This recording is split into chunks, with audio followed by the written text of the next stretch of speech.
Welcome. Welcome Back to Cultivate. Cultivate. That's what this is. That's what this is. So, I guess you thought secondly about my suggestion for scripture last time, about chords. Did I? You did. A threefold. Isn't that our scripture text for today? Well, why don't you read it? And we'll find out. Ecclesiastes chapter 4, verse 12. A person standing alone can be attacked and defeated, but two can stand back to back and conquer. Three are even better, for a triple braided cord is not easily broken. Now, the cool thing about this scripture is we are talking about what? Chords. And a threefold Cord is not easily broken. Now, the reason why this scripture kind of really says what we're talking about is because of the three things we've talked about so far. Intervals was first. Intervals. Then scales. Scales. Now chords. Chords. If you understand and have a good grasp on these three concepts, you're going to have a much easier time being involved in worship ministry. These are the three main things. Pillars. We're going to call them pillars. The three pillars of worship music. Yep. Intervals, scales, and chords. Chords. And a threefold chord is not quickly broken. All right. So we go to the piano? Let's figure out how to do these chord things. All right. Okay, here we go. Now, the definition of a chord is very simple. It is made up of three or more notes put together. Three or more notes put together. There are two types of chords that we generally use in worship, and they are the major chord and the minor chord. The major chord has a more happy feel to it, more happy sound, where the minor chord has a more dark or a more somber sound to it. Hear the difference? Okay?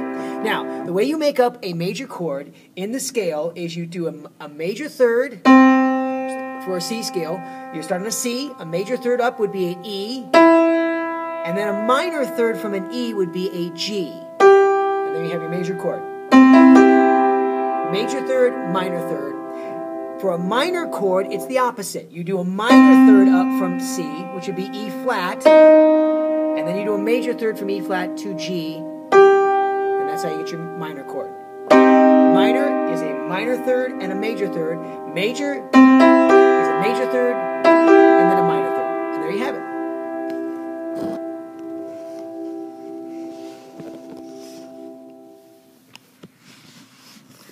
All right. So if you notice, as we're building these chords, what we're doing is we are stacking thirds together. The interval of a third, we're stacking them on top of each other. We either have a major third and a minor third and a major third, but we stack them on top of each other. Now, we can have what we call chord extensions by continuing to stack thirds on top of each other. Obviously, we run into a lot more different options as we continue doing this. But check it out. If I have this C major and I stack another minor third on top, you get that dominant seventh feel. If you stack a major third on top of a C major chord, that's a C major 7. You can also do it with a minor chord. A minor third up, there's a C minor 7 chord. A 7 chord is an important chord to get a hold of because there's lots of really creative things you can do with it. Now, we can continue past that 7 by adding a 9, an 11, or a 13. That's a 9th above C, an 11th above C, or a 13th. So those are more than an octave intervals above. But when we get into chord extensions past the 7th, I want to kind of bring some clarity to this right here. The only notes you need are the root, the 1, the first third, so 1, 3, the 7th, and then whatever extension. So either the 9, C9, C13, and adding those extensions on top. Root, third, 7th, and extension.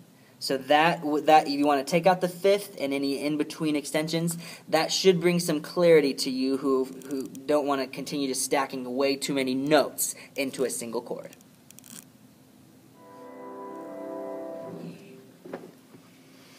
Okay. That's chords. Those are chords. So here's your challenge for the week, and that is to build chords. Build the C major chord. Build the C minor chord. Remember, it's a major third and a minor third. Build the same chord. Build a D major chord. Build an E major chord, E minor chord. Build all the keys that we play in. Don't worry about A flat or E flat or B flat because we never play in those keys.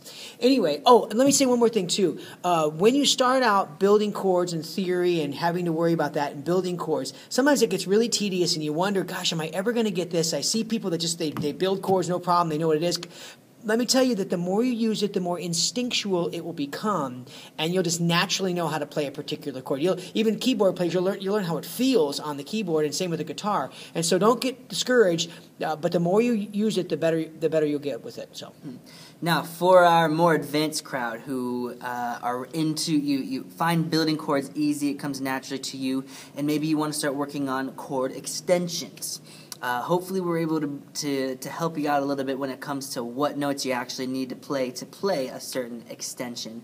But I have a different challenge for you. I want to challenge you to take any worship song and start adding extensions to the song as you're playing it. Could be this next week's set, or you could take How Great Is Our God, which is in the key of B or G, or whichever one. Yeah. So it's in the key of B. The first chord is a B. Try a B major 7. Try a B dominant 13. Try adding those different kind of extensions on it, and just play around with what you like to sound. See what you think. See what you think. You might find different voicings of different chords that you're going to begin to use all the time. So, challenge number 1. Build a chord. All the keys. Build a chord. Work on getting major, minor chords. Making it natural. Challenge number 2 is get creative with some extensions. There you have it. All right. Next week, we're actually going to start getting into some probably a more advanced topic, but something that I think is very, very useful for worship, and that is harmonic function. I want to tell you. I don't even know what that is. I want to show you why we use the chords we use and how to choose your chords in such a way that it is able to grab a hold of the specific emotion that you're looking to present during that particular time in a particular song. Fascinating stuff. Yeah. It's not as hard as you think, but it's very, very useful. So we're going to tackle that next week. All right. Cultivate. See ya.